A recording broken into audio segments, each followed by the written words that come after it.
to sell their goods. Slavers may have come to Jorvik from Dublin and elsewhere, bringing with them spoils of their raids and battles. Slaves were an important part of society all over Northern and Western Europe at this time. It looks like this slave trader is trying to make his way up to Copenhagen. But before we get there, let's have a look at some of the many craftspeople working here in the city. Here's Sigurd. He's using animal bones and outlet and deer to make some everyday objects such as combs, comb cases, skates, and bone pins. Making a comb from antler could be very time-consuming, as the ones found here were made from many pieces riveted together and then decorated. We know that the Vikings like to keep themselves well groomed, as we found many combs in the excavations, as well as items such as tweezers and even ear screws. We'll now head away from the river towards the street of Copenhagen and meet some more of the people who lived and bored.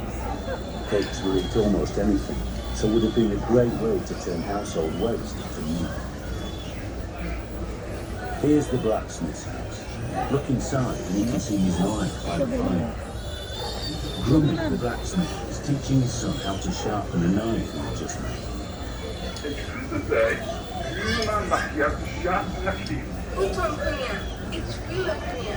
Viking and smiths were masters of their craft, and here in Jorvik they make everything from needles to beautifully ornate padlocks.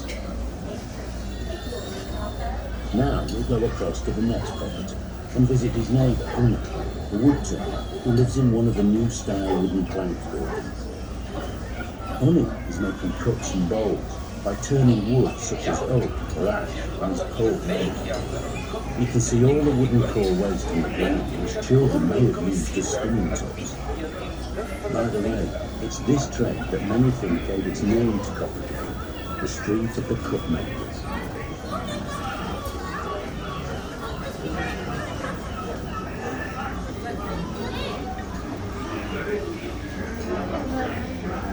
Another building is being built behind Dylan's house. Here, the cellar is being dug out and lined with oak planks before the upper story is added. You can see a stack of turfs over there that are going to be used to roof this building. Looks like the builders are having a rest though.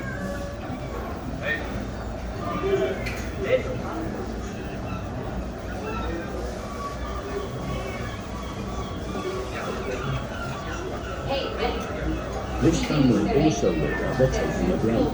The children are being taught to play Nefertari by their grandfather. We found a wooden gaming board and lots of playing pieces here, made from bone, wood and ivory, so it must have been a couple of its time. Let's go back towards the river where big trading ships have been that have come up from the North Sea. Here, traders are unloading their goods alongside fishermen clearing the beach.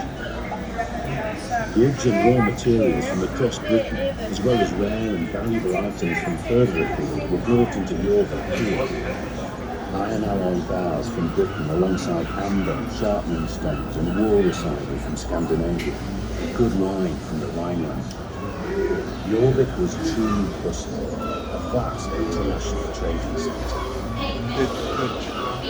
Here's some fishermen cleaning their catch and mending their nets. Fish from the rivers and the seas were brought into Jorvik. We found thousands of fish bones that tell us exactly what the people ate, which included lots of fish, eels, and even oysters. So these men are probably doing a roaring trade. Have a look at the man gutting the fish.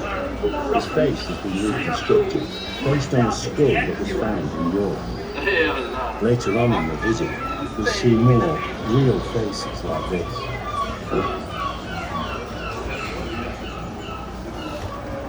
This next plot is a backyard where the people living here seem to have been dyeing their own clothes. The people of Jorvik spun fleece, then dyed and wove their own wool to make textiles from which they made their own clothes. Natural dye plants such as madder, weld, road, and dyer's greenwood were all used to create shades of red, yellow, blue, and green.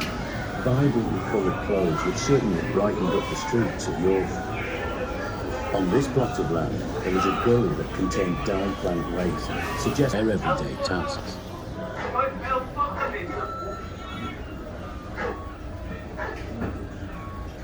In this front room, you can see a woman working at the loom, which was used to weave woolen cloth for clothing and blankets.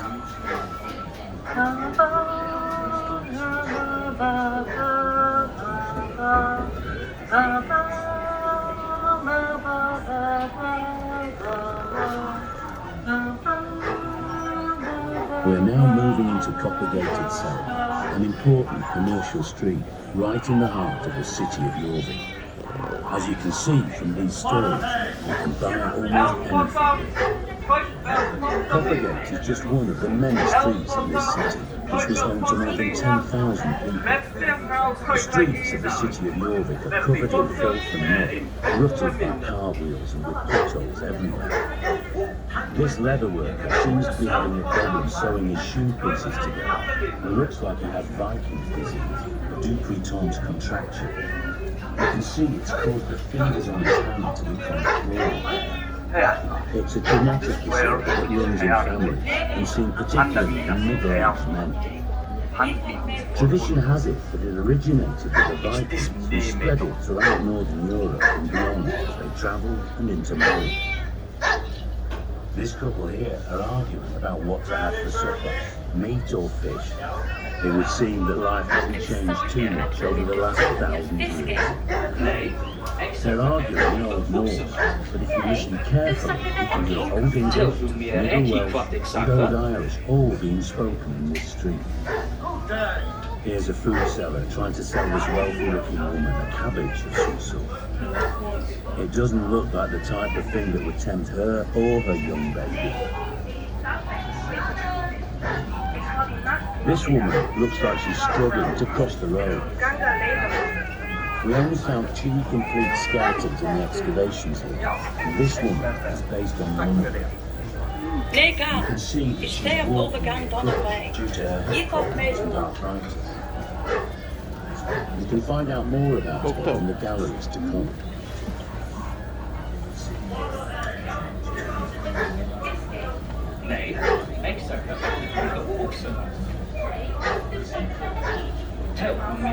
Here, we're in another of the new buildings. The first Vikings who came here were not Christians and worshipped their pagan Norse gods, but they seem to have adopted Christianity quite quickly. There is lots of evidence for there being a Viking-era church just behind Coppergate, and there were many other new churches built in Jorvik at this time. Here's a priest administering last rites. He would always have worn a stole around his neck, as seen here, as it marked his priestly status. We found a very small, silk, pink-coloured reliquary pouch in one of the buildings.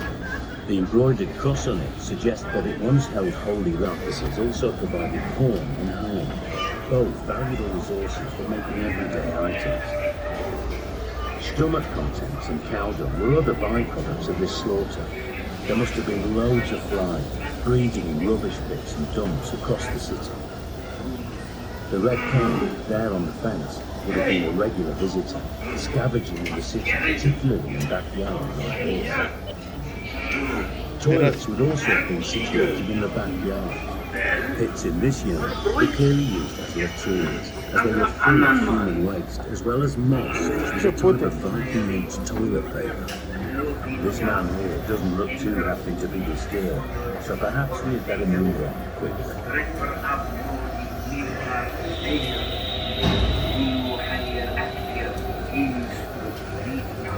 Here, we are in our final house. In the excavations at Coppergate, we found a few Viking-age musical instruments, including a set of panpipes which can still be played.